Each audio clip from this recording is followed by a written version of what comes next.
Hello students, welcome to my channel Home Science Exam Master. आज हम लोग अपने प्रवक्ता चयन परीक्षा मतलब पीजीटी, यूपी पीजीटी जिसके पेपर आपके होने वाले हैं, यूपी पीजीटी 2009 का अध्ययन करेंगे। ठीक है, और इससे पहले मैं आपको 2019, 2016 और 2013 का करवा चुकी हूँ। ओके, तो ये आप हम लोगों के हो चुके हैं। इसी क्रम में हम लोग आगे बढ़ेंगे 2009। तो आज हम लोग 2009 के प्रश्नों का अध्ययन करेंगे। पहला प्रश्न है, सेरिब्रम नियंत्रण करता है घ्राण शक्ति को, दृष्टि को, शरीर संतुलन को और वाणी को। तो जो ये सेरिब्रम है ये किसको नियंत्रित करने का कार्य करता है? शरीर के संतुलन को नियंत्रित करने का कार्य करता है। तो सेरिब्रम तथा मेडुला ऑब्लांगाटा मानव के पश्च मस्तिष्क में स्थित होता है। तो जो ये सेरिब्रम है और आपका मेडुला ऑब्लांगाटा जो है, ये दोनों किसमें? पश्च मस्तिष्क में स्थित होता है और यह शरीर के संतुलन को स्थापित करने तथा शरीर के ऐच्छिक पेशियों के संकुचन एवं नियंत्रण रखने का कार्य करता है। ठीक है, तो जो हमारी ऐच्छिक पेशियां हैं उनके क्या संकुचन एवं विमोचन का कार्य करता है। अगला प्रश्न है, 3 किलोग्राम भार वाले नवजात शिशु का भार कितना हो? मैंने आपको बार बार बताया है, 6 माह में 2 गुना और 1 वर्ष में 3 गुना हो जाता है। ठीक, तो आप इसको हमेशा याद रखेंगे। अगर कहा जाए तो 6 माह में 6 किलो हो जाएगा और 3 गुना हो जाएगा। 1 वर्ष का अगर पूछता है तो फिर 3 गुना। तो यहाँ पर ऑप्शन नंबर बी आपका 6 माह करेक्ट आंसर हो जाएगा। निम्न में से कौन सा सामान्य वयस्क मानव का MMHg में दर्शाता है? तो यहाँ पर आपका जो ये रक्तदाब की बात पूछ रहा है, तो हम बार बार मैं बताती हूँ 120/80। ठीक है, 120 क्या है? ये सिस्टोलिक है और ये आपका डायस्टोलिक है। ये नीचे का है आपका ब्लड प्रेशर और ऊपर का है। तो इस तरह से भी प्रश्न आ सकता है कि अधिकतम और न्यूनतम।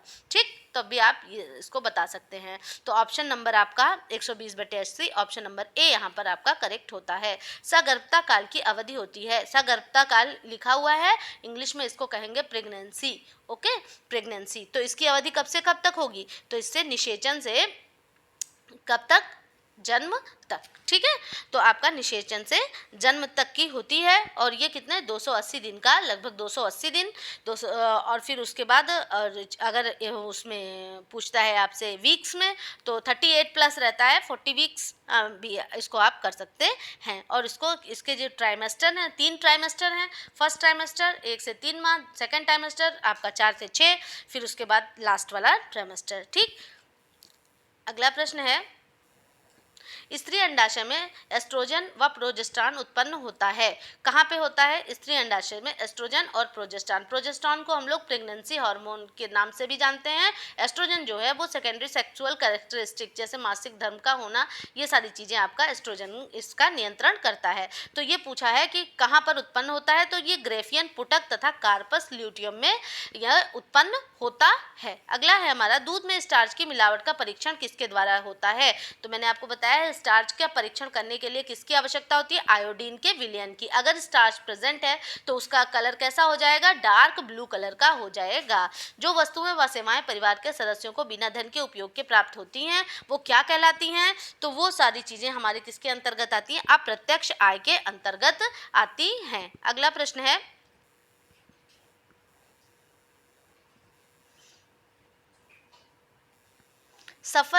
बजट सफल होता है आय बढ़ाकर, व्यय कम करके, आय व व्यय में सही संतुलन से, बचत करके। तो करेक्ट ऑप्शन इज जे सही संतुलन आय और व्यय का होगा तभी बजट क्या होगा? सफल होगा। धीमा विकास करने वाले बच्चों की पहचान क्या है? जो धीमा विकास करेंगे तो वो अपना हर कार्य भी धीमे धीमे करेंगे। तो सबसे पहले गति व कुशलता में अगर देरी हो रही है तो हम समझेंगे कि उसका धीमा विकास हो रहा है। बच्चों में कल्पनात्मक खेलों का विकास कब होता है? तो इस प्रश्न का उत्तर है 2 वर्ष में, 6 वर्ष में, 4 वर्ष में, 1 वर्ष में। तो बच्चों में कल्पनात्मक खेलों का विकास कब होता है? 6 वर्ष की आयु में होता है। अगला प्रश्न है, ISI चिन्ह किस खाद्य पदार्थ का प्रतीक है? तो जो ये ISI चिन्ह है वो किसका प्रतीक है? कि खाद्य पदार्थ संस्थान के मानदंड के अनुकूल है। ओके, तो यहाँ पर ये करेक्ट आंसर हो जाएगा कि मानदंड के अनुकूल है। वो सब किसके अंतर्गत? ISI के अंतर्गत आता है। ISI का फुल फॉर्म क्या अगर पूछ लिया जाए तो क्या है? Indian standard institute. ठीक है। तो ये होता है कि इस बात का प्रतीक हो जाता है कि ये जो पदार्थ है ये मतलब सुरक्षित है और जो मानदंड है उसके अनुकूल हैं और उसमें क्या जिस जिस उद्देश्य के लिए पदार्थ को बनाया गया है उस उद्देश्य को वह पूरा करता है। अगला प्रश्न है, निम्न में से किस प्रकार का लेखा भविष्य योजना हेतु सहायक है? दैनिक लेखा, मासिक लेखा, वार्षिक लेखा, साप्ताहिक लेखा। ठीक है, तो वार्षिक लेखा, ठीक है, भविष्य की योजना के लिए मतलब फ्यूचर प्लान के लिए बात कर रहा है। परिधान के वस्त्रों में चुनाव में निम्न में से किस पर ध्यान देना चाहिए? तो वस्त्रों के चुनाव करते समय अवसर के लिए हम खरीद रहे हैं वस्त्रों को, ये फैशन, क्रियाशीलता, बिल्कुल ये सारी चीज़ों को हम ध्यान में रखेंगे तो इनमें से सभी करेक्ट आंसर हो जाएगा। फिर उसके बाद सिलाई में ट्रेसिंग विधि प्रयुक्त की जाती है। तो सिलाई में ट्रेसिंग विधि किसके द्वारा किसके लिए प्रयुक्त की जाती है?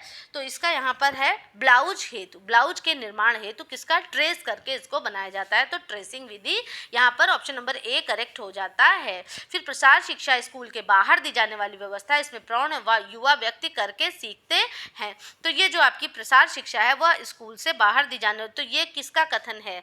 तो स्कूल से बाहर दी जाने वाली शिक्षा, जैसे कुछ वर्ड्स को आप पकड़ा करिए, बाहर दिया तो ये किसका? स्मिंजर का, ठीक है, डी स्मिंजर का कथन है। ठीक, फिर केंद्रक के अभाव में कोशिका में किनमें मतलब क्या चीज़ अनुपस्थित रहेगी? तो करेक्ट आंसर इसका हो जाता है हमारा कि गुणसूत्र। गुणसूत्र हम जानते हैं क्या, ये केंद्रक में ही उपस्थित रहते हैं, ऐसे धागे धागे की समान संरचना होती है। अगला प्रश्न है,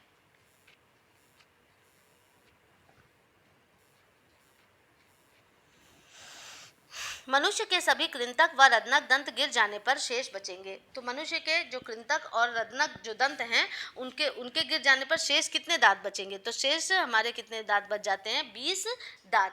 ठीक, तो यहाँ पर करेक्ट आंसर हो जाता है 20। तो मतलब हम लोग जानते हैं कि हम लोगों में दांतों की संख्या कितनी हो गई? 32 हो गई, 16 ऊपर 16 नीचे। ठीक, 16 ऊपर हो गई और 16 नीचे हो गई, और जिसमें से 8 कृंतक 4 रत्नक, ठीक है, और 8 आपके अग्रचर्वणक और 12 चर्वणक होते हैं। ठीक है, तो इस तरह से अगर हम देखें तो इसको गिनेंगे हम जब, तो इसमें 4, अगर हमारे पास कितने हैं टोटल 32 हैं, और फिर यहाँ पर कृंतक कितने, जो जिससे कि हम कुतरने का काम करते हैं, उनकी संख्या कितनी हो गई? 4। रत्नक की बात करें तो उनकी भी संख्या 4 हो गई, तो 4 4 8 है। 32 में से आप 8 माइनस कर देते हैं तो कितने हो जाते हैं आपके? 8 4 ये हो गए, कृंतक हो गए आपके, और रत्नक की संख्या आपके हो जाती है 1 2 3 4, दोनों तरफ मिलाएंगे, ऊपर नीचे मिलाएंगे तो कृंतक की संख्या 8 हो गई और रत्नक की संख्या 4 हो गई। ठीक है, कृंतक की संख्या कितनी हो गई? 8 हो गई। ठीक, और 8 हो गई, और रत्नक की संख्या तो 4 ऊपर हो गए और 4 नीचे हो गए, तो 4 4 4 4 मिला करके 8 हो गए। और जो उसके बाद रत्नक हैं, रत्नक में एक इस तरफ फाड़ने वाले, एक इस तरफ, एक इस तरफ और एक इस तरफ, तो ये मिला करके 4 हो गए, तो दोनों को प्लस करते हैं तो हमारा हो जाता है 12। ठीक है, अब 32 में से 12 जब माइनस करेंगे आप, तब उसकी संख्या कितनी हो जाएगी? 20। तो इसलिए ऑप्शन नंबर बी यहाँ पर 20 सही होता है। थोड़ा सा ऊपर नीचे बताने में मुझे कन्फ्यूज़न हो गया, अगर आपको क्लियर ना हो रहा हो तो मैं एक बार फिर से आपको बता सकती हूँ।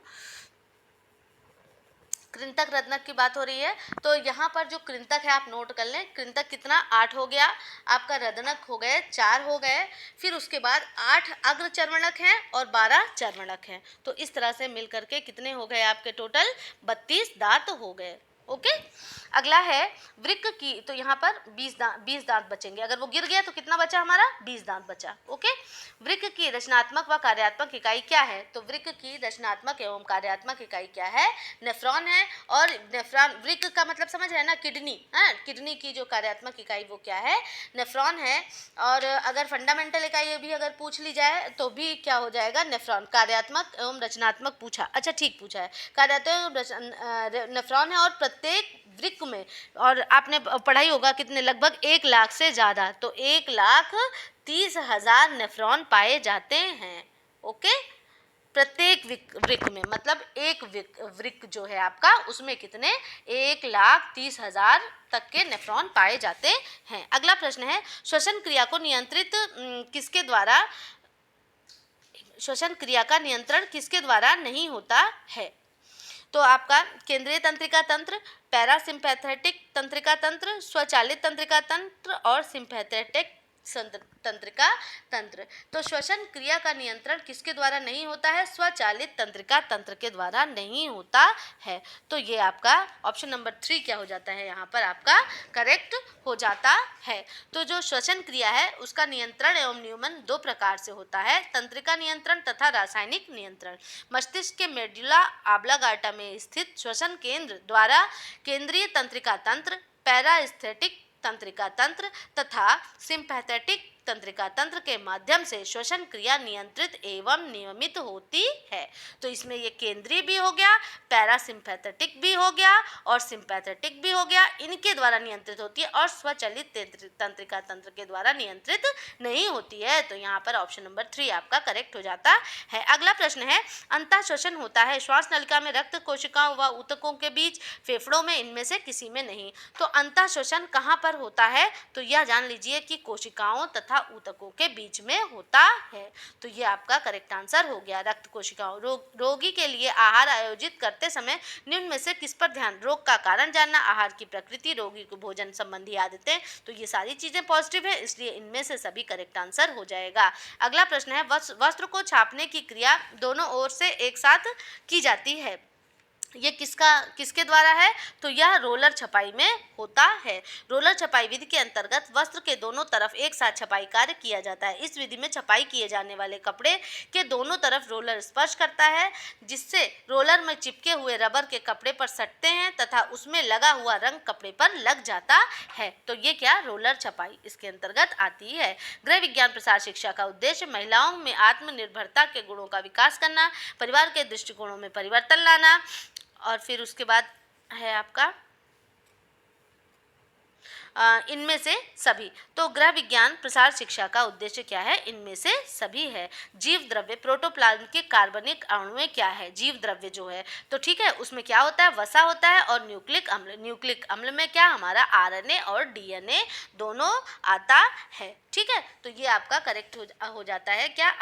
वसा और न्यूक्लिक अम्ल। तो जीव द्रव्य जो है वो जीवन का भौतिक आधार माना जाता है, और क्योंकि जीवों का समस्त जैविक क्रियाएं इसी से संपन्न होती हैं, और यह एक रंगहीन, अपारदर्शक तथा अर्ध तरल पदार्थ है जिसमें कार्बनिक पदार्थ घुले रहते हैं। उसमें कौन कौन से है? वसा एवं प्रोटीन, अकार्बनिक और कार्बनिक पदार्थ जुड़े रहते हैं। तो यहाँ पर प्रश्न पर आप ध्यान देंगे कि कार्बनिक सिर्फ पूछा है, अकार्बनिक नहीं पूछा है। ठीक है, तो कार्बनिक जो पूछा है इसीलिए यहाँ पर अब इसमें प्रोटीन को इंक्लूड नहीं किया है। तो कार्बनिक पूछा है इसलिए वसा और न्यूक्लिक एसिड हुआ। ठीक है, अगर अकार्बनिक पूछ लेता तो हम प्रोटीन को भी इंक्लूड कर लेते। ठीक, अगला प्रश्न है, ग्रामीण जनता के साथ मैत्री भाव स्थापित करने तथा उनकी समस्याओं को हल करने में सहायता करने के लिए जिसने जो श्री निकेतन योजना का प्रारंभ किसके द्वारा किया गया था?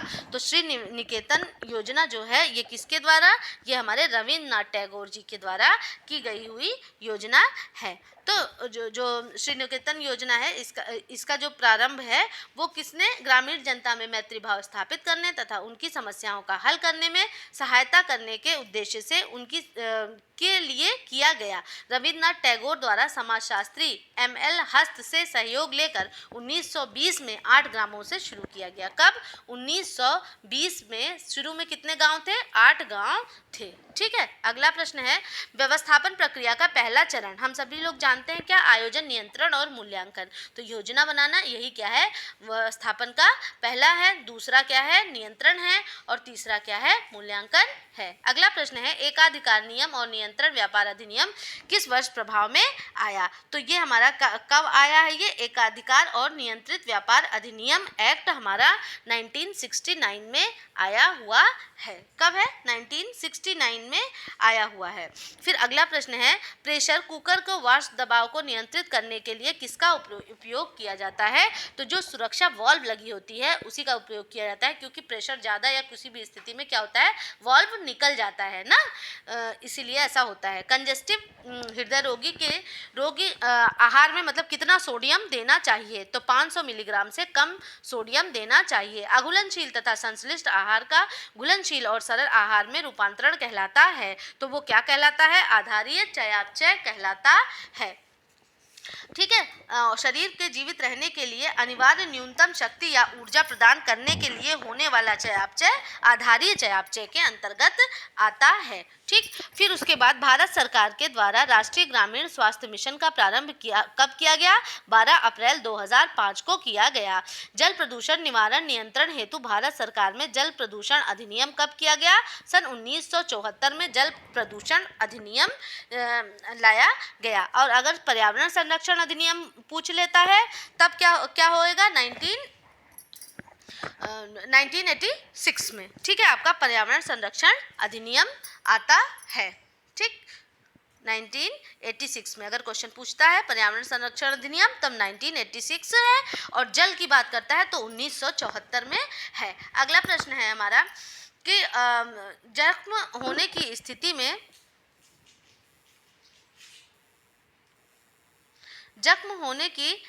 में रक्त जमने से महत्वपूर्ण भूमिका अदा करने वाले प्लेटलेट्स का प्रतिशत क्या होता है? तो थ्रोम्बोसाइट एक नाम इसका अलग से भी जाना जाता है, तो आप इसको याद रखेंगे 8 लाख से 10 लाख mm³। ठीक है, तो ये किसका है? ये प्लेटलेट्स का है। संख्या आप सबकी याद कर लीजिए, आरबीसी की, डब्ल्यूबीसी की, लाइफ स्पैन कितना है ये मैं पहले ही पढ़ा चुकी हूँ, आप उसको एक बार रिकॉल करिए। रोमिका युक्त उपकला एपिथेलियम है, रोमिका युक्त उपकला जो है वो किसमें पाई जाती है? वो हमारे जीवा में पाई जाती है। तो जीवा का अधिकांश जीव जंतुओं के शरीर का आवश्यक अंग है। मुख, ग्रासन और आपकी गुहिका के फर्श पर मोटी पेशीय लचायमान जीवा स्थित होती है तथा इसका पिछला भाग फ्रेनलम लिंग्वी तथा पेशियों द्वारा मुख गुहा के तल हायड उपकरण व जबड़े की अस्थियों से जुड़ा हुआ रहता है। ठीक, फिर उसके बाद अगला क्या है? पठान, कामख्वाब, आबेरवा, हिमरस, अमरस, क्या किसका मतलब किस तरह के कपड़े हैं? तो ये सब कुछ नहीं, क्या हमारे ब्रोकेट्स के प्रकार है। आबेरवा से प्रश्न आया है जिसका अर्थ क्या है? बहता पानी। अगला क्या है? जननेंद्रियों में वृद्धि में कौन सा हार्मोन उत्तरदायी होता है? जननेंद्रियों की अगर वृद्धि की बात हम करें तो कौन सा हार्मोन, मतलब कि जननेंद्रियां मतलब आपका जो रिप्रोडक्टिव वो सिस्टम है उसकी बात कर रहा है कि यहाँ पर कौन सा हार्मोन? तो गोनेडोट्रोपिक जो हार्मोन है वो जननेंद्रियों के विकास में बहुत ही सहायक होता है या उत्तरदायी होता है। और इस हार्मोन का स्रावण अग्र पीयूष ग्रंथि द्वारा होता है। कौन सी? पिट्यूटरी ग्लैंड जो है उसके आगे वाले भाग से। नर में FSH फॉलिकल स्टिमुलेटिंग हार्मोन तथा सेमिनोफेरस नलिकाओं को उद्दीप्त करके शुक्राणु जनन को प्रभावित करता है तथा मादा में FSH हार्मोन पुटक वृद्धि को उद्दीप्त करता है। ठीक है, तो FSH का फुल फॉर्म भी अगर पूछा जा सकता है तो आप याद रखें, फॉलिकल स्टिमुलेटिंग हार्मोन। ठीक है, तो ये क्या करता है कि सेमिनोफेरस नलिकाओं को उद्दीप्त करके, कौन सी? सेमिनोफेरस नलिकाओं को नर में, ठीक है, उद्दीप्त करके शुक्र जनन को प्रभावित करेगा। और मादा में FSH क्या करेगा? हार्मोन क्या करेगा? पुटक वृद्धि को उद्दीप्त करता है। किसको? पुटक वृद्धि को उद्दीप्त करने का कार्य करता है। इंसुलिन का स्रावण कहाँ से होता है? भाई अग्नाशय से होता है इंसुलिन का स्रावण। फिर अगला प्रश्न है, प्रसार शिक्षा निरंतर चलने वाली प्रक्रिया है और यह कथन किसका है? निरंतर चलने वाली प्रक्रिया है और यह कथन किसके द्वारा दिया गया है? OP दामा, S मिंजर, जेपान लीगन्स, VT कृष्णमाचारी। ठीक है, तो यहाँ पर जो आपका करेक्ट आंसर हो जाता है ऑप्शन नंबर सी। ठीक है, किसका? GP लिगॉस लिखा है, लीगन्स है, GP लीगन्स के द्वारा, JP लीगन्स के द्वारा। तो यहाँ पर ऑप्शन नंबर 3 आपका करेक्ट हो जाता है। किसका है? प्रसार शिक्षा निरंतर चलने वाली प्रक्रिया है, ये लीगन्स का है। अभी मैंने आपसे बताया था बाहर की बात करेगा, वो कौन थे? स्मिंजर थे। ठीक, तो इस तरह से आप याद रखेंगे। एक वयस्क व्यक्ति में संपूर्ण भोजन प्रणाली की लंबाई हम सभी जानते हैं कितना? 9 मीटर होती है, 7.5 से 9 मीटर होती है। उत्तर प्रदेश में हाई स्कूल शिक्षा बालिकाओं के लिए गृह विज्ञान अनिवार्य किस वर्ष में बना? तो ये हमारा कब? सन 1965 में ऐसा हुआ है। ठीक, अनिवार्य शिक्षा दी गई। अगला प्रश्न है, न्यूक्लिक अम्ल से रहित जंतु कोशाणुओं में निम्न में से किसका अभाव होता है? क्रोमोसोम्स का, राइबोसोम्स का, लाइसोसोम्स का और अंतःप्रद्रव्य जालिका का। तो किसका अभाव होगा न्यूक्लिक रहित अगर है कोशाणु में? तो इसमें क्रोमोसोम्स का अभाव रहेगा। अगला प्रश्न है, अस्थि के ऊतकों की कठोरता किस फॉस्फेट्स और कार्बोनेट्स के कारण होती है? तो हम सभी जानते हैं किसका है, आपका कैल्शियम है इसमें, और फिर उसके बाद मैग्नीशियम है, कैल्शियम एंड मैग्नीशियम। तो ऑप्शन नंबर बी आपका यहाँ पर करेक्ट हो जाता है। तो जो अस्थि की कठोरता है वो कैल्शियम तथा मैग्नीशियम के फॉस्फेट के कार्बोनेट के कारण होता है। फॉस्फेट यहाँ लिखा हुआ था और कार्बोनेट्स के कारण होता है। तो किसका? कैल्शियम और मैग्नीशियम है। अस्थियों का लगभग 39% ओसीन नामक प्रोटीन, अगर अस्थियों में पाई जाने वाली प्रोटीन पूछी जाए तो कौन सी? ओसीन नामक प्रोटीन से होता है, और लगभग 61% भाग मुख्यतः कैल्शियम तथा मैग्नीशियम फॉस्फेट का बना हुआ होता है। तो आप याद रखेंगे ओसीन कितना होता है? 39% होता है, और 61% भाग किससे बना हुआ होता है? मैग्नीशियम तथा फॉस्फेट का बना हुआ होता है। अगला है, शरीर की सबसे लंबी अस्थि कौन सी है? तो शरीर की सबसे लंबी अस्थि कहाँ है? फीमर है। ठीक है, कौन सी अस्थि है? फीमर है, जो कि कहाँ पर स्थित होती है? जांग में स्थित होती है, और कूल्हे एवं घुटने के बीच, फीमर जांग में कूल्हे एवं घुटने के बीच में स्थित होती है। यह शरीर की सबसे मजबूत हड्डी भी कही जाती है। यह है कि टीबिया और फेबुला पैर के निचले भाग में स्थित होती है। टीबिया और फेबुला से प्रश्न आता है ना, तो कौन सा? पैर के निचले भाग में टीबिया और फेबुला, और फीमर कहाँ? ऊपर के भाग में स्थित होती है। एक पटेला है, वो कौन सी? आपके घुटने की हड्डी में रहती है। अगला प्रश्न है, ब्रोकेट्स बना होता है सोने के तार, चांदी के तार, या फिर दोनों? तो कहाँ का? दोनों। और ब्रोकेट्स कहाँ का है? बनारस का। ठीक है, रोगी को तनिक आघात के फलस्वरूप अत्यधिक रक्त स्राव होने लगे तो वो कौन सी स्थिति कहलाती है? हीमोफीलिया की स्थिति कहलाती है। और मैंने आपको बताया हीमोफीलिया कैसा? वंशानुगत रोग है, जिसमें क्या होता है? खून का थक्का नहीं जम पाता है।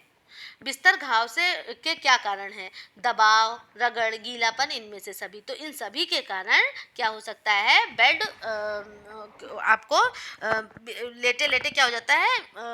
कमर के हिस्से में वो गलने लगता है, या रैशेस पड़ जाते हैं, या उसमें घाव हो जाता है, और उसके लिए किस चीज़ का प्रयोग किया जाता है? उसके लिए रिंग कुशन का प्रयोग किया जाता है। निम्न में से किन दो रंगों के से मिलकर हरा रंग बनता है? तो कौन से रंग हैं भाई? अगर हम बात करें कि हम लोग क्या कर लेते हैं? कलर व्हील देख लेते हैं।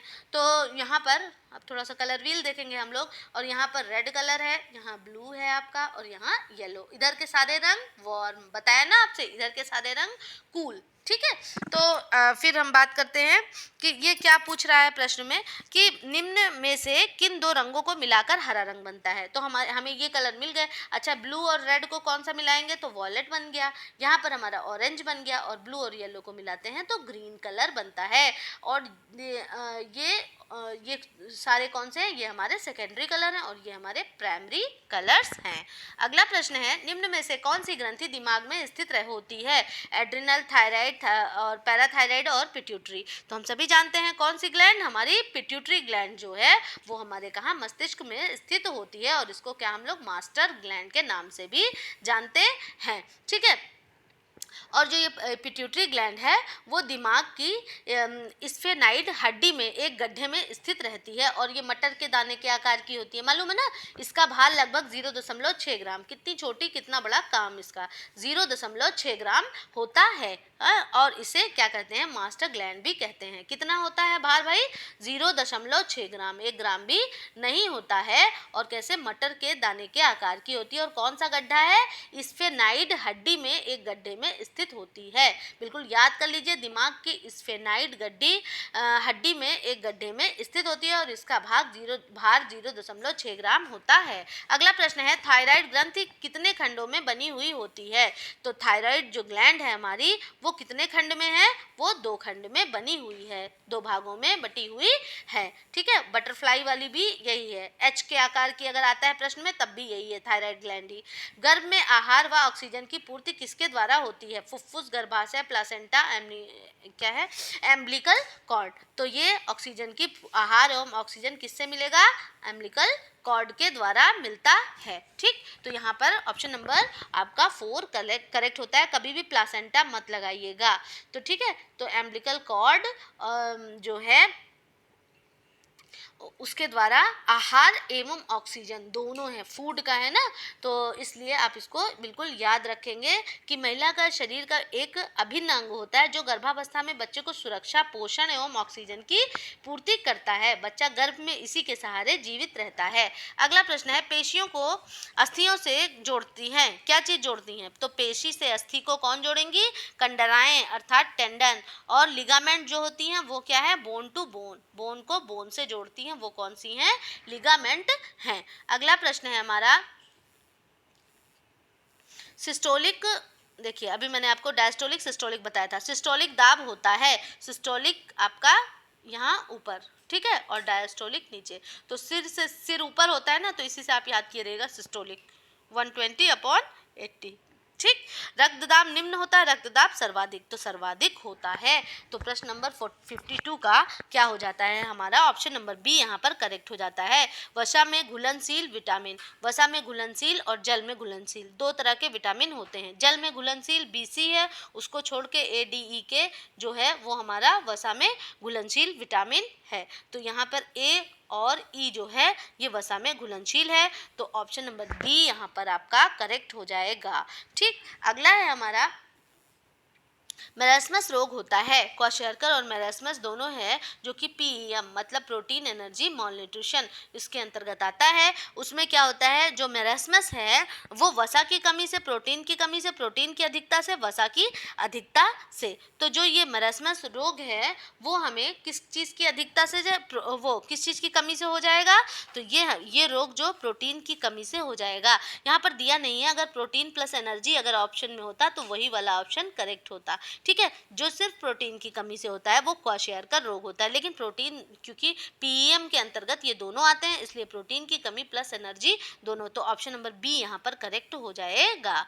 वसा को देख के आप कंफ्यूज नहीं होंगे, एनर्जी रहेगी, ऊर्जा रहेगी, कैलोरी रहेगी, तभी आप उस पर टिक करेंगे। डिम्ब ग्रंथि का कार्य है, जो डिम्ब ग्रंथियां हैं उसका कार्य क्या है, तो टेस्टोस्टेरोन का स्रावण, प्रोजेस्टेरोन का स्रावण, सोमेटोट्रोपिक का निर्माण, इनमें से सभी। तो जो डिम्ब ग्रंथियां मतलब वो जो महिला जो प्रजनन अंग है उनके अंतर्गत क्या दिया हुआ है, ग्रंथि का, डिम्ब ग्रंथि जो है उसका कार्य क्या है, वो किस चीज़ को रिलीज करने का कार्य करेगा। तो मैंने आपको बताया था प्रेगनेंसी से रिलेटेड जितनी चीज़ें होंगी वो प्रोजेस्टेरोन हार्मोन से है, और जब भी मेंस्ट्रुएशन साइकिल की बात होती है तब फिर हमारा एस्ट्रोजन काम करता है। तो यहाँ पर आपका करेक्ट आंसर हो जाता है ऑप्शन नंबर बी। अगला है, सामान्यतः मनुष्य को प्रोटीन की कितनी मात्रा दी जाती है, तो 4 ग्राम पर kg है, तो ये क्या है आपका यहाँ पर करेक्ट आंसर हो जाता है। और प्रोटीन मानव शरीर के विकास के लिए आवश्यक तत्व है। भार में सजीव कोशिका लगभग 15% भाग, मृत व सूखी कोशिकाओं का लगभग 50% भाग प्रोटीन का होता है। सामान्यतः किसी साधारण व्यक्ति को प्रोटीन का लगभग 4 ग्राम प्रति किलोग्राम के हिसाब से दिया जाता है। ठीक, तो यहाँ पर आपका ये ऑप्शन नंबर 4 क्या हो जाता है, ये करेक्ट हो जाता है। अगला प्रश्न है, निम्न में से उच्च संवेग का क्या कारण है, आपका शारीरिक, मानसिक, पारिवारिक, इनमें से सभी। तो चाहे शारीरिक हो, मानसिक हो, चाहे पारिवारिक हो, ये सारी चीजें उच्च संवेग का कारण हैं। मतलब संवेग है क्या, ऐसी भावात्मक स्थिति जब मनुष्य का शरीर उद्दीप्त अवस्था में होता है तो वो क्या कहलाता है, संवेग कहलाता है।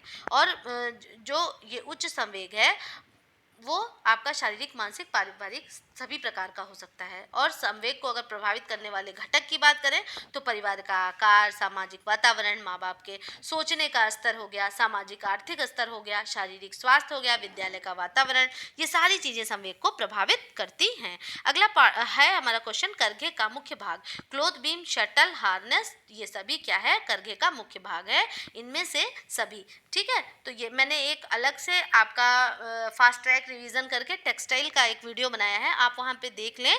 तो मैंने करघे के भाग और जितनी वीविंग ये सारी चीज़ें आपको बताई हैं, ठीक है। तो आप जाएं और उस वहाँ पर चेक कर लें।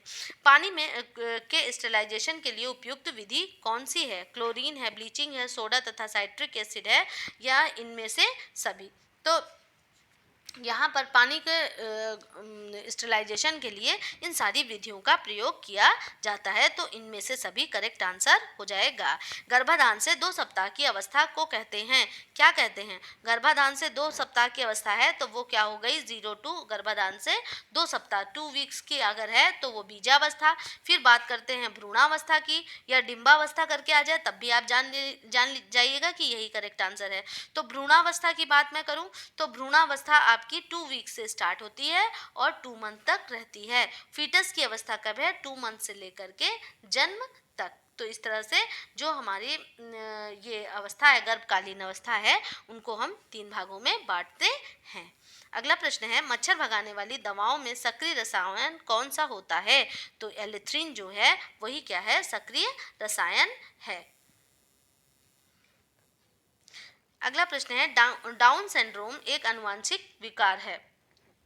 गुणसूत्रों की संख्या में परिवर्तन, और फिर गुणसूत्रों की संरचना में परिवर्तन, डीएनए की संरचना में परिवर्तन और आरएनए की संरचना में परिवर्तन। तो ये क्या है? जो आपका डाउन सिंड्रोम है वो क्या है? गुणसूत्रों की संख्या में परिवर्तन के कारण होता है। तो ऑप्शन नंबर ए मतलब यहाँ पर आपका करेक्ट हो जाएगा। और जो सामान्य जो शिशु होता है उसमें कितने होते हैं? 23 जोड़ी क्रोमोसोम, जिसको कि 23 जोड़ी अगर हम कहते हैं तो जोड़ी का मतलब 2 होता है, तो 2 से मल्टीप्लाई करते हैं तो मतलब 46 क्रोमोसोम्स होते हैं। और उसमें एक सेट जो होता है वो क्या होता है? आपका लड़का लड़की का निर्धारण करता है। तो इसमें जो लेकिन जो डाउन सिंड्रोम से पीड़ित शिशु हैं उसमें 21वीं जोड़ी के गुणसूत्र 2 की बजाय 3 हो जाते हैं। कितने? कौन से? 21वीं। डाउन सिंड्रोम में 21वीं जोड़ी के जो गुणसूत्र हैं वो क्या हो जाते हैं? 2 की बजाय 3 हो जाते हैं। हर जोड़ी में 2-2 रहते हैं, तो यहाँ पे क्या होता है? 2 की बजाय 3 हो जाता है, जो 21वीं जोड़ी का गुणसूत्र है। और इसमें कुल गुणसूत्रों की संख्या कितनी हो जाएगी? 47 हो जाती है। और सामान्य बच्चों की तुलना में जो अगर इस तरह की बीमारी अगर होती है डाउन सिंड्रोम, तो उसमें क्या होता है? मानसिक और शारीरिक विकास बहुत धीमी गति से होता है। तो अब अगर डाउन सिंड्रोम की बात आए तो 21वीं जोड़ी में गड़बड़ होती है, वहाँ पे 2 की जगह कितने हो जाते हैं? गुणसूत्रों की संख्या 3 हो जाती है, और टोटल कितना हो जाता है? 47 हो जाता है। तो यहाँ गुणसूत्रों की संख्या में परिवर्तन के कारण होता है, जिससे मेंटली रिटार्डेड बच्चे होते हैं। अगला प्रश्न है, चेचक का टीका निम्न में से किसने खोजा है? तो चेचक का जो टीका है वो किसके द्वारा खोजा गया? एडवर्ड जेनर के द्वारा खोजा गया, और इन्हीं को क्या इम्यूनोलॉजी का पिता भी कहा जाता है। अगला है, मनुष्य के शरीर में पसलियों के कितने जोड़े होते हैं? तो 12 जोड़े होते हैं और संख्या 24 होती है। तो 12 जोड़े में जब कोई चीज होती है 2 से मल्टीप्लाई कर दिया, संख्या उसकी 24 हो गई और जोड़े कितने? 12। तो ऑप्शन नंबर ए सही होता है। निम्न रेशों में कौन पौधे के तने का उत्पाद नहीं है? तो सन भी तने से, पटसन भी तने से, जूट भी, सन और पटसन दोनों तने से है, जूट भी आपका तने से ही प्राप्त होता है। और यहाँ पर जो कपास है, क्योंकि ये उससे क्या है? फ्लावर का हिस्सा है, तो फल का हिस्सा है, तो इसलिए कपास नहीं होगा। तो ऑप्शन नंबर 4 यहाँ पर करेक्ट हो जाता है। अगला प्रश्न है, लाइपेज एंजाइम पाया जाता है। तो जो लाइपेज एंजाइम है और टाइलिन, 2 एंजाइम है ना, तो लाइपेज और टाइलिन जो दोनों हैं वो कहाँ पे? लार में स्थित होते हैं। अगला प्रश्न है, हृदय स्पंदन नियंत्रित होता है प्रेरक गति के द्वारा, वेगस तंत्रिका के द्वारा, सिंपैथेटिक तंत्रिका तंत्र द्वारा, इनमें से सभी। तो यहाँ पर आपका करेक्ट आंसर हो जाता है सिंपैथेटिक तंत्रिका तंत्र के द्वारा। हृदय स्पंदन की बात कर रहा है। तो यहाँ पर जो ये सिंपैथेटिक तंत्रिका तंत्र मुख्य तंत्रिका प्रणाली का एक भाग है। जो मुख्य तंत्रिका प्रणाली है उसी का एक भाग है, जो मूल रूप से चेतना के स्तर के नीचे नियंत्रण तंत्र के रूप में कार्य करती है। यह सहज प्रकारों को नियंत्रित करती है। यह हृदय की गति, पाचन क्रिया, लार निकालना, श्वास गति, पसीना निकालना आदि को नियंत्रित करती है। तो सिंपैथिक तंत्रिका तंत्र ये हृदय की गति को, और क्या चीज है? पाचन क्रिया है आपकी, और लार निकालना ठीक है। लार निकालना हो गया, श्वसन गति हो गई और पसीना निकालना, ये सब किसके अंतर्गत आता है? सिंपैथेटिक तंत्रिका तंत्र के अंतर्गत आता है। निम्न में से कौन सा मासिक धर्म का नियंत्रण करता है? अभी भी मैंने आपको बताया था, प्रोजेस्टेरॉन को मैंने बताया था कि ये प्रेगनेंसी से रिलेटेड है और एस्ट्रोजन जो है ये मासिक धर्म का नियंत्रण करता है। तो ऑप्शन नंबर 4 यहाँ पर करेक्ट हो जाता है। ग्लाइकोजन के विघटन तथा संश्लेषण की क्रिया कहाँ होती है? तो ये कहाँ पर होती है? यकृत में होती है, क्योंकि यहीं पर ग्लूकोज स्टोर होता है। पल्मोनरी शिरा रक्त का संचार करती है। जो पल्मोनरी है वो कहाँ से? शुद्ध रक्त हृदय से। ठीक है, तो पल्मोनरी शिरा जो है वो क्या करती है? ये आपका शुद्ध रक्त क्या करती है? हृदय से लेती है। जो एक अपवाद है शिरा और धमनी का, उसी में के अंतर्गत ये आया है। ठीक है, तो यहाँ पर शुद्ध रक्त हृदय से लेकर के जाती है। श्वेत रक्त कण में उत्पन्न रोग निरोधक क्षमता निम्नलिखित में से किस कोटि के अंतर्गत आती है? मतलब WBC की बात यहाँ पर कर रहा है। तो WBC की बात कर रहा है कि जो आपकी वाइट ब्लड सेल्स हैं, तो इसमें है कृत्रिम रोग क्षमता, अर्जित रोग क्षमता, प्राकृतिक रोग क्षमता, इनमें से कोई नहीं। तो जो WBC है वो किसकी? प्राकृतिक रोग क्षमता। ठीक है, प्रकृति ने हमारे शरीर में इसको स्थापित किया है। तो जो जीवाणु तथा विषाणु के फैलने वाले रोग सामान्यतः संक्रामक रोग की श्रेणी में आते हैं। तो ये हमारा श्वेत रक्त कणिका का जो है वो है कि इसको हम लोग और किस नाम से भी जानते हैं? ल्यूकोसाइट। नाम पूछ लेता है, ये WBC है हमारा, तो ये क्या? ल्यूकोसाइट। ठीक है, ल्यूकोसाइट के नाम से भी इसको हम जानते हैं। अगर प्लेटलेट्स की बात करें तो थ्रोम्बोसाइट के नाम से जानते हैं। ठीक है, तो इस तरह से ये हो जाता है हमारा। और इसका लाइफ स्पैम, अभी मैंने आपसे बताया था कि WBC का लाइफ स्पैम देख लीजिएगा। तो लाइफ स्पैम अगर आप देखेंगे तो 10 दिन, 10 से 12 दिन, इस तरह से WBC का लाइफ स्पैम होता है। फिर अगला प्रश्न है हमारा, निम्नलिखित में से कौन से जीवाणुओं के द्वारा उत्पन्न रोग हैं? निमोनिया, पीलिया, मलेरिया, डिप्थीरिया, टाइफाइड, तपेदिक डिप्थीरिया, चेचक, हैजा, जुकाम, खसरा, कर्णफेर, कुकर खांसी। ठीक है, तो ये क्या पूछ रहा है? जीवाणु तथा कौन सा जीवाणु द्वारा उत्पन्न रोग है। ठीक है, तो यहाँ पर आपका टाइफाइड, तपेदिक है आपका, और डिप्थीरिया, ये क्या है? जीवाणुओं के द्वारा उत्पन्न होने वाला रोग है।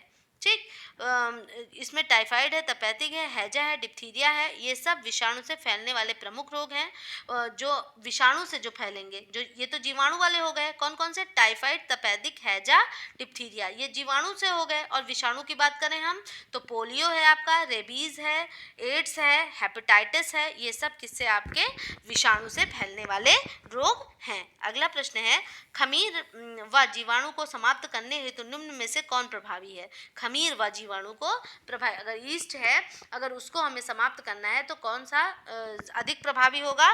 तो ये यहाँ पर क्या हो जाता है हमारा? सोडियम बेंजोएट इसके लिए प्रभावी होता है।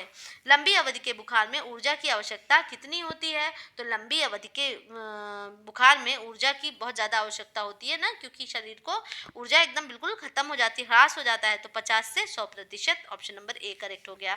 भोजन में जानबूझकर मिलाया जाने वाला पदार्थ क्या है? जीवाणु और फंगस, स्टार्च, जल, हानिकारक रंग, कीटनाशक, लार्वा, इनमें से सभी। तो यहाँ पर जो जानबूझकर हम लोग मिलाते हैं, स्टार्च व जल, हानिकारक रंग।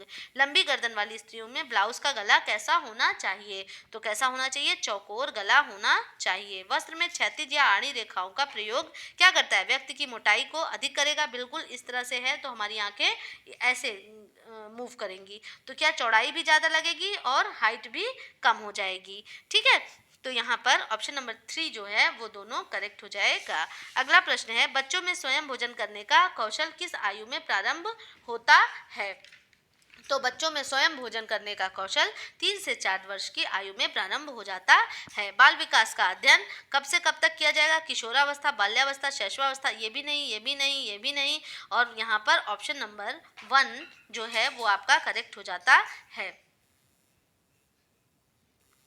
अगला प्रश्न है, निम्नलिखित में से किसे मिलावट के कारण अंधापन व हृदय संबंधी बीमारी हो सकती है? तो मिलावट के कारण जो आपको अंधापन और हृदय संबंधी बीमारी जो हो जाती है वो किसके द्वारा होती है?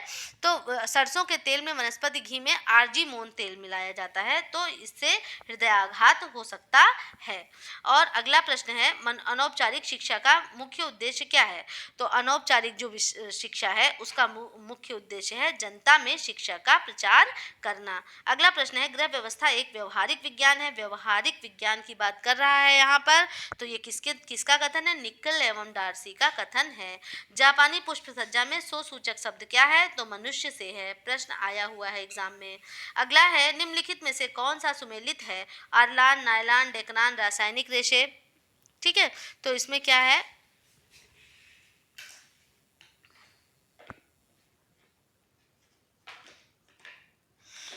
आर्लान, नायलॉन, डेकरान, रासायनिक रेशे, एस्बेस्टास, सोना, कायन, खनिज रेशे, सीसल, रेशम, ऊन, जानतर रेशे, लिनेन, रेयॉन, रेमी, वनस्पतिक रेशे। ठीक है, तो वनस्पतिक रेशे में आपका रेयान देखिए इसमें से नहीं आएगा क्योंकि मानव निर्मित है, पुनः उत्पादित है। ठीक है, तो लिनेन, रेमी तो ठीक था। और इसमें सीसल है, रेशम है और ऊन है, तो क्या सीसल जानतों के अंतर्गत? नहीं। एस्बेस्टास में एस्बेस्टास हो गया, सोना हो गया, कायन नहीं। ठीक, तो यहाँ पर ऑर्लान, नायलॉन और डेकरान रासायनिक रेशे, तो ये इसलिए ऑप्शन नंबर ए क्या हो जाता है? यहाँ पर आपका करेक्ट हो जाता है। अगला प्रश्न है, सामान्यतः कम प्रोटीन वाला आहार दिया जाता है पीलिया में, जलने पर, कुपोषण में, बुखार पर। तो क्या कम प्रोटीन वाला आहार किस समय दिया जाता है? तो इसका करेक्ट आंसर हो जाएगा, अगर जॉन्डिस हो जाएगा तो कम प्रोटीन वाला आहार दिया जाता है। शैशवावस्था में पार्टुनेट अवस्था कौन सी होती है? तो शैशवावस्था में जो पार्टुनेट अवस्था है वो जन्म से 10 मिनट की होती है। अगला प्रश्न है, बाल मनोविज्ञान का वह वैज्ञानिक अध्ययन जो व्यक्ति के विकास का अध्ययन गर्भ काल से प्रारंभ होता है और किशोरावस्था के प्रारंभिक अवस्था तक चलता है, तो यह किसका कथन है? तो यह क्रो एंड क्रो महोदय का कथन है। अगला प्रश्न है हमारा, इनमें से कौन सा गलत है? प्रथा रूढ़िवादी होती है तथा इसे सरलता से बदला नहीं जा सकता। ठीक है, फिर उसके बाद गलत है पूछ रहा है, प्रथा का आधार समाज है। प्रथा स्थिर और दृढ़ होती है जो पीढ़ी दर पीढ़ी हस्तांतरित होती है। प्रथा अल्पकालिक होती है, तो क्या प्रथा अल्पकालिक होती है? बताइए, प्रथा अल्पकालिक होती है? नहीं ना, तो ऑप्शन नंबर 4 यहाँ पर करेक्ट हो जाएगा। नाइट्रोसेलुलोज रेयॉन के निर्माता कौन है? तो नाइट्रो जो सबसे पहले यूज हुआ वो कौन सा था? हमारा नाइट्रोसेलुलोज ही था। फिर उसके बाद आपका विस्कास था, फिर क्यूप्रामोनियम। ठीक है, तो नाइट्रोसेलुलोज जो है उसका जो निर्माण किया गया है वो किसके द्वारा? एडमर्स के द्वारा। सबसे पहले किसके द्वारा? एडमर्स के, प्रोफेसर जॉर्ज एडमर्स के द्वारा। निम्नलिखित में से कौन सा पार्ट रेफ्रिजरेटर के ताप को नियंत्रित करता है? तो रेफ्रिजरेटर मतलब फ्रिज। फ्रिज के ताप को कौन नियंत्रित करने का कार्य करता है? नियामक। ठीक है, गर्भावस्था में लौह की प्रतिदिन की अनुशंसित मात्रा क्या है? तो गर्भावस्था में लौह की प्रतिदिन की अनुशंसित मात्रा कितनी है? 40 मिलीग्राम है। अगला प्रश्न है, शरीर का सामान्य चयापचय निम्न में से किसकी कमी से प्रभावित होता है? तो शरीर का जो आपका सामान्य वो चयापचय है वो किसकी कमी से प्रभावित हो जाएगा? तो सोडियम की कमी से वह प्रभावित होता है। जो सोडियम में मौजूद इलेक्ट्रोलाइट्स हैं इनमें से एक है जिसकी शरीर में अधिक मात्रा में आवश्यकता होती है। सोडियम पानी की मात्रा को नियंत्रित करने, मस्तिष्क में सूचनाओं का आदान प्रदान करने तथा चयापचय को नियंत्रित करता है, अतः इसकी कमी से चयापचय पर दुष्प्रभाव पड़ता है। अगला प्रश्न है, कौन सा विटामिन रक्त जमने के लिए सहायक होता है? तो कौन होता है भाई? वो विटामिन के है। ठीक, ये कहाँ मिलेगा आपको? यह पत्तेदार साग सब्जियों एवं फलों में पाया जाता है। अगला प्रश्न है, भारत की केंद्रीय स्वास्थ्य व्यवस्था स्वास्थ्य एवं परिवार कल्याण मंत्रालय, स्वास्थ्य सेवाओं के सामान्य निदेशालय, केंद्रीय स्वास्थ्य मंत्रालय, इनमें से सभी। तो यहाँ पर करेक्ट आंसर हो जाता है इनमें से सभी। अगला है, हवा की परीक्षा हम कर सकते हैं किसके द्वारा? हम हवा की अपने इंद्रियों के द्वारा परीक्षण कर सकते हैं। फिर आराम की अवस्था एक स्वस्थ व्यक्ति के हृदय से प्रति मिनट प्रवाहित होने वाली रक्त की मात्रा होती है। तो मैंने आपको बताया था कितनी होती है? लगभग लगभग 5 लीटर होती है। संक्रामक रोगों के अस्थायी वाहक, स्पर्शी वाहक, उपशमी वाहक, प्रारंभिक काल वाहक, इनमें से सभी। तो ये सभी हैं जो कि संक्रामक रोगों के अस्थायी वाहक हैं। अगला प्रश्न है, फैगोसाइट एक प्रकार की क्या है? आरबीसी है, डब्ल्यूबीसी है और आरबीसी, डब्ल्यूबीसी, बिंबाणु का और लसिका का। तो ये जो है हमारा फैगोसाइट है वो क्या है? डब्ल्यूबीसी है। क्या है? डब्ल्यूबीसी है। तो फैगोसाइट डब्ल्यूबीसी का ही एक प्रकार है जो बाहर से आने वाले कणों को नष्ट कर देती है तथा उनका भक्षण करती है। अगला प्रश्न है, निम्न में से कौन सा विषम है? हड्डियां कठोर और लचीली होती हैं, रंध्रीय होती हैं, मैट्रिक्स प्रोटीन तथा कैल्शियम फॉस्फेट की बनी होती हैं। अच्छा, मैट्रिक्स प्रोटीन अभी मैंने आपको ओसीन प्रोटीन बताया था ना, रक्त नलिका अनुपस्थित होती है। तो ये क्या होता है कि इनमें से कौन सा विषम है? कठोर और अलचीली होती हैं। नहीं, अलचीली की जगह लचीली होना चाहिए था, इसलिए ऑप्शन नंबर ए आपका करेक्ट हो जाता है। निम्न में से कौन सा गलत है? जल प्रदूषण में होने वाला रोग कौन सा है? ग्वाइटर है, पोलियोमाइलाइटिस है, अमीबी पेचिस है और सिलिकोसिस है। तो जो अमीबी पेचिस है वो जल प्रदूषण से होने वाला रोग है। अगला प्रश्न है, बोर्डेला पर्ट्यूसिस से होने वाली बीमारी। तो बोर्डेला पर्ट्यूसिस से होने वाली बीमारी कौन सी है? काली खांसी है। निम्न किसने प्रमाणित किया कि हवा एक मिश्रण है? तो लेवाजर महोदय ने प्रमाणित किया कि हवा एक मिश्रण है और सन 1770 में इसको प्रमाणित किया गया। ठीक है, तो इस सिद्धांत की व्याख्या करते हुए लेवाइजर ने प्रमाणित किया कि हवा विभिन्न गैसों का मिश्रण है तथा यह भी कहा कि मुख्यतः दो प्रकार की होती हैं, एक जो दहन को सपोर्ट करती हैं और जो दूसरी दहन को सपोर्ट नहीं करती। विटामिन डी बढ़ाता है क्या? आंत में कैल्शियम के अवशोषण को बढ़ाता है। अगला प्रश्न है, मानव शरीर में जल की मात्रा होती है कितनी? लगभग 75% है, 65% है। तो जब इस तरह से आ जाएगा तो आप 65% लगाएंगे, 65 to 70% होती है। ठीक है, तो ऑप्शन नंबर बी तीसरा आपका यहाँ पर करेक्ट हो जाता है।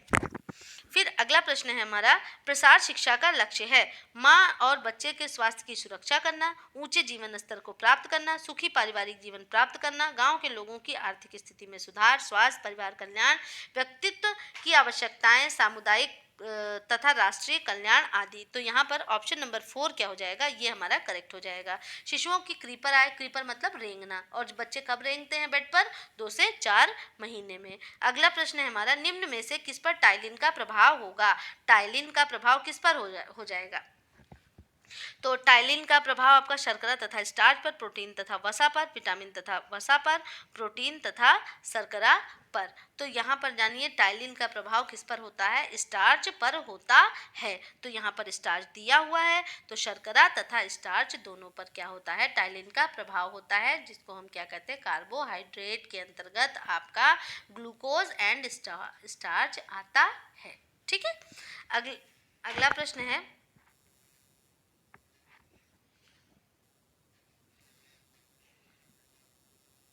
लाल रक्त कोशिकाओं के निर्माण के लिए क्या आवश्यक है? Protein, folic acid, vitamin C, vitamin D. तो फोलिक एसिड आवश्यक है। अगला प्रश्न है, दांतों को कितने भागों में विभाजित किया जा सकता है? तो दांतों को 4 भागों में विभाजित किया जा सकता है। कौन सा? कृंतक, प्रदनक, अग्रचर्वणक और चर्वणक। ठीक है, तो दांतों को विभाजित करने का कार्य कितना? 4 है। ठीक, तो मैंने आपको बताया था सीजर है, इंग्लिश में अगर कहें इसको सीजर है, कैनिन है, प्रीमोलर है और मोलर है। अभी संख्या मैंने पहले आपको बता दी। खाद्य संरक्षण की घरेलू विधि। खाद्य संरक्षण की घरेलू विधि रेफ्रिजरेशन द्वारा, डिहाइड्रेशन, नमक व चीनी द्वारा, इनमें से सभी। तो इनमें से सभी। रेफ्रिजरेशन मतलब फ्रिज में हम रखते हैं, डिहाइड्रेशन मतलब चीज़ों को सुखा करके रखते हैं, और नमक व चीनी के घोल द्वारा अचार, मुरब्बा, ये सारी चीज़ें बनाते हैं। अच्छा, ये हो गया डिहाइड्रेशन द्वारा, मतलब चीज़ों को जो हम सुखा करके रखते हैं। ठीक है, ये उसके अंतर्गत आता है। 2 या 2 से अधिक अस्थियों के जोड़ को क्या कहते हैं? तो 2 या 2 से अधिक अस्थियों को जोड़कर संधियां कहते हैं। क्या कहते हैं उसको? हम लोग संधि कहते हैं। वायरस द्वारा फैलने वाला रोग कौन सा है? कॉलरा है, चिकन पॉक्स है, डिप्थीरिया है, वूपिंग कफ है। तो चिकन पॉक्स जो है मीजल्स सॉरी आपका मम्स है, चिकन पॉक्स है, और ये सब क्या है? वायरस। और आपका हेपेटाइटिस है। ये सारी चीज़ें किससे? वायरस से फैलने वाली हैं। ऊनी वस्त्रों की परिसज्जा में खींचने की प्रक्रिया को क्या कहते हैं? जब ऊनी वस्त्रों की परिसज्जा करते हैं उसको खींच करके क्या करते हैं? साइज में लेकर के आते हैं, शेप उसका सही करते हैं, उस प्रक्रिया को साइजिंग कहते हैं। पीछे मलाशय सामने मूत्राशय के मध्य स्थित होता है। क्या चीज स्थित होती है? गर्भाशय। ओके, क्या स्थित होता है? गर्भाशय। सामान्य मूत्र का विशिष्ट घनत्व कितना हो सकता है? तो जो सामान्य मूत्र है उसका विशिष्ट घनत्व होता है मतलब 10-10 से 10-25। ठीक है, 1010 से 1025 होता है। ऑप्शन नंबर बी आपका यहाँ पर करेक्ट होता है। और मूत्र मानव और अन्य कशेरुकी जीवों में वृक्क द्वारा स्रावित तरल उत्पाद है। अधिक मात्रा में पानी को शुद्ध करने के लिए उपयुक्त विधि कौन सी है? क्लार्क विधि, उबालकर, छानकर, इनमें से सभी। तो यहाँ पर जो सारी विधियां हैं इसके लिए इनका प्रयोग किया जाता है। शैशवावस्था में बच्चों में कौन सा संवेग नहीं होता है? तो शैशवावस्था में कौन सा संवेग बच्चों में नहीं होता? डर का संवेग नहीं होता है। अगला प्रश्न है, निम्न में से कौन सुमेलित नहीं है? रेफ्रिजरेटर, क्रिस्पेटर, vacuum nozzle, pressure cooker, vent tube और ओवन हो गया आपका नोजल। ठीक, तो यहाँ पर आपका करेक्ट आंसर हो जाता है कि इसमें क्या चीज़ें हैं जो उसमें नहीं होती हैं। तो इसका करेक्ट आंसर जो रेफ्रिजरेटर है उसमें क्या चीज़ होती है? क्रिस्पेटर। ऑप्शन नंबर 4 यहाँ पर ओवन में नोजल की बात नहीं होती है। तो यहाँ पर ऑप्शन नंबर 4 जो है वो क्या है? सुमेलित नहीं है। अगला प्रश्न है, राइबोफ्लेविन का अच्छा स्रोत क्या है? अंडे की सफेदी, पनीर, मक्खन, इनमें से सभी। ठीक, तो राइबोफ्लेविन जो है मतलब विटामिन B2, इसका सबसे अच्छा सोर्स क्या है? पनीर है। निम्न में से कौन सा सुमेलित नहीं है? विटामिन ए से जीरोप्थाल्मिया है आपका, और फिर विटामिन बी किरेटोमलेशिया, विटामिन सी क्वाशियारकर, और विटामिन डी है ऑस्ट्रोमलेशिया। ठीक है, तो यहाँ पर जो जीरोप्थाल्मिया है वो तो विटामिन ए की कमी से ये करेक्ट है, लेकिन जो किरेटोमलेशिया है यहाँ पर किरेटोमलेशिया नहीं होता है। किरेटोमलेशिया भी विटामिन ए की डिफिशियंसी से, विटामिन बी की डिफिशियंसी से बेरी बेरी होता है। विटामिन सी से की कमी से क्या हो जाता है? स्कर्वी होता है। क्या होता है? स्कर्वी। ठीक, और विटामिन डी की कमी से ऑस्ट्रोमलेशिया। तो विटामिन डी की कमी से जो ऑस्ट्रोमलेशिया है ये तो कौन सा सुमेलित है? हाय पूछ रहा है ना, तो इसमें सुमेलित क्या हो जाता है? यहाँ पर विटामिन डी की कमी से ऑस्ट्रोमलेशिया सुमेलित है, और साथ ही साथ में विटामिन ए की कमी से जीरोप्थैल्मिया भी करेक्ट होता है। तो यहाँ पर दो आंसर सही हैं, तो आप अपने अकॉर्डिंग देख लीजिए। वैसे जो माना गया विटामिन डी मतलब ऐसे ही मैं बता दे रही हूँ, ए और डी यहाँ पर दोनों करेक्ट है। अगला है, मलमूत्र का निस्तारण को किसके द्वारा होता है? तो मलमूत्र का निस्तारण जो है वो कंपोस्टिंग के द्वारा होता है, क्योंकि इस विधि में अपशिष्टों को जमीन के नीचे गड्ढे पर दबा दिया जाता है जिससे प्रदूषण नहीं होता, जबकि ट्रैचिंग के अंतर्गत सभी कूड़े कचरे का एक पूर्व निश्चित ग्राउंड स्थान पर ले जाकर एकत्रित कर दिया जाता है। तो मलमूत्र का निस्तारण क्या कंपोस्टिंग विधि के द्वारा भी होता है, ट्रेचिंग विधि के द्वारा, मतलब इसको ले करके जाते हैं और एक स्थान पर रख देते हैं, और कंपोस्ट द्वारा कंपोस्ट में गड्ढे में डाल करके मिट्टी के नीचे दबा देते हैं, और उससे क्या खाद का निर्माण हो जाता है। तो अगर देखा जाए तो मलमूत्र का निस्तारण ए और बी दोनों हो सकता है, लेकिन ऑप्शन में आंसर बी दिया हुआ है, मैं बता दे रही हूँ, आप अपने हिसाब से इसको देख लेंगे। निम्न में से कौन सा सुमेलित नहीं है? पाथवे चार्ट, कार्य सरलीकरण बिल्कुल सही है। से फिर उसके बाद आयोजन, प्रबंधन प्रक्रिया, बोर्डम, थकान। अच्छा, थकान से आप सोचेंगे बोर्डम से दो प्रकार की होती है ना, एक आपकी होती है फिजिकल फटीक और एक होती है साइकोलॉजिकल, जिसको हम मेंटल फटीक के नाम से, तो बोर्डम उसी के अंतर्गत आता है। ठीक है, तो इसीलिए ये करेक्ट होता है। सेवानिवृत्त मानसिक थकान नहीं बल्कि शारीरिक थकान के अंतर्गत आ सकता है। तो यहाँ पर ऑप्शन नंबर बी सही होगा, और पाथवे चार्ट तो हम सब जानते ही हैं। अगला प्रश्न है हमारा, निकट दूर विकास क्रम में शारीरिक विकास पहले केंद्रीय भाग से प्रारंभ होता है, जिसका उदाहरण है। तो केंद्रीय भाग से प्रारंभ होगा और यहाँ परिधि की केंद्र से परिधि की ओर जो है वो हमारा किसके अंतर्गत, पेट व धड़ के विकास के अंतर्गत आता है। तो ऑप्शन नंबर ए यहाँ पर करेक्ट हो जाता है। सिर से पैर की बात अगर करेगा तो फिर क्या आ जाता है, सिफेलोकार्डल आ जाता है। ठीक है, तो ऑप्शन नंबर ए ही यहाँ पर करेक्ट होगा। कसूती कढ़ाई संबंधित है, कसूती कहाँ से संबंधित है, कर्नाटक से। ठीक है, पंजाब की फुलकारी, कौन सी, पंजाब की फुलकारी, लखनऊ की चिकनकारी। अगला है, तेज बहते हुए रुधिर को रोकने के लिए प्रयोग करते हैं, गर्म पानी की पट्टी, बर्फ की पट्टी, सादे पानी की, इनमें से कोई नहीं। तो क्या रुधिर को रोकने के लिए बर्फ की पट्टी का प्रयोग किया जाता है। ऑप्शन नंबर 2 यहाँ पर करेक्ट होता है। और इसी के साथ हमारा 2009 का क्वेश्चन पेपर खत्म होता है। और आपको पसंद आया तो प्लीज़ कमेंट करें, लाइक करें, शेयर करें और मेरा चैनल ज़रूर सब्सक्राइब करें। Okay, bye.